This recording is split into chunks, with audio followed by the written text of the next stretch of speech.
आप और मैं एक दोस्तों को धोखा दे रहे हैं। सिर्फ ब्याह और शादियों में और बर्थडे में ही हम अपनी दोस्तियों को निभा रहे हैं, या तो मुसीबत के टाइम पे भी हम उसके साथ खड़े होते हैं, हमारे दोस्तों के साथ। है भाई और बहनों, कभी कभी कोई भी चीज़ की ज़रूरत पड़ती है तो हम एक दूसरे के साथ बांट लेते हैं, लेकिन भाई और बहनों जब मुसीबत की घड़ी आती है काफ़ी लोग ऐसे होते हैं जो हमारा साथ भी छोड़ देते हैं। आपके और मेरे जीवन में भी कुछ ऐसा हुआ ही होगा। हमारे अच्छे दोस्त भी लोग बने होंगे, लोगों ने कस्में और वादे भी किए होंगे कि आज से तू और मैं मिलके रहेंगे, मिलके काम करेंगे, मिलके घर बनाएंगे, मिलके बिजनेस करेंगे, सब कुछ मिलके करेंगे। लेकिन जब तक सब कुछ अच्छा होता है, आमदनी अच्छी होती है, खाने पाने की चीज़ें अच्छी होती हैं, ब्याह शादी बर्थडे होते रहता है, तब तक तो सब कुछ हर एक दोस्त का अच्छा ही होता है।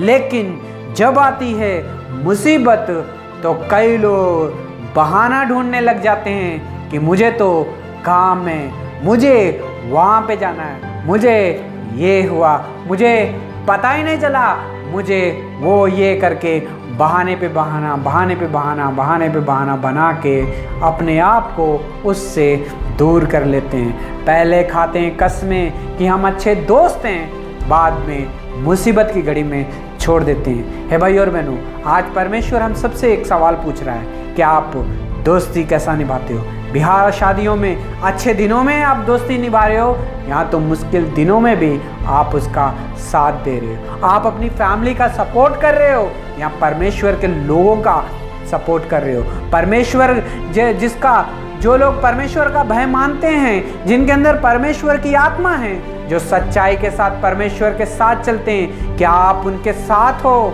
या तो आपकी फैमिली गलत कर रही है, पाप कर रही है, आपको पता है तो आप उनके साथ हो। है भाई और बहनों, ये सवाल आज परमेश्वर हम सब से पूछ रहा है। हे भाई और बहनों, योनातान ने तो तीर चलाए लेफ्ट की तरफ, मगर किसी को भी नहीं पता था इस भेद के बारे में, मगर दाविद और योनातान इसे जानते थे। है भाई और बहनों, दोनों रोते हुए बाहर निकले और दोनों ने एक दूसरे के साथ शपथ खाई, तेरे बीच में और मेरे बीच में परमेश्वर का प्यार जो है बना रहना चाहिए सदा के लिए। तेरे वंश के बीच में, जो तेरी संतान होगी उसके बीच में, और मेरी जो संतान होगी मेरे बीच में, योनातान और दाविद एक दूसरे से वाचा और शपथ बांध रहे हैं कि हम दोनों के बीच में जो है परमेश्वर का प्यार जो है बनाए रहना चाहिए। कहीं मेरे पिता के ऊपर गुस्सा कहीं मेरे ऊपर ना निकाल देना, मेरे बच्चों के ऊपर ना कहीं निकाल देना। इसलिए तेरे और मेरे बीच में जो है परमेश्वर का प्यार बना रहे। ये थी दाविद की और योनातान की आखिरी बातें। और फिर उन लोगों ने एक दूसरे को पकड़ा और चूमा, और योनातान जो है अपने राज्य में वापस अपने पिता के पास चले गया, उसे कुशल के साथ विदा किया दाविद को। और दाविद जो था अपनी जान बचाते बचाते जंगलों की तरफ चले गया। हे भाई और बहनों, अभिषेक किया था योनातान को, दाविद को राज्य के लिए, लेकिन भाई और बहनों मुसीबतें जो थी उसकी बड़ी ही बढ़ गई थी तब से।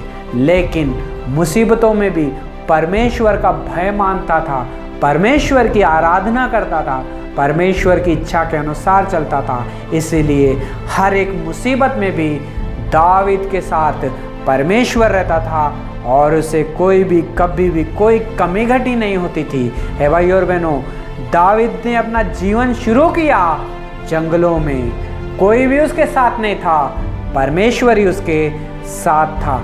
अगर आप भी अपने आप को अकेला महसूस कर रहे हैं, अगर आप भी जंगल जैसी परिस्थिति को अपने मन के अंदर रखा है कि मैं भी अकेला हूँ, मेरा साथ देने वाला कोई नहीं है, तो भाई और बहनों परमेश्वर इस वचन के द्वारा हमसे बात कर रहा है। दाविद भी जंगलों में था, ना ही खाने के लिए था, ना ही कपड़े थे, ना ही दोस्त थे, ना रिश्तेदार थे, लेकिन परमेश्वर उसके साथ था। है भाई और बहनों, परमेश्वर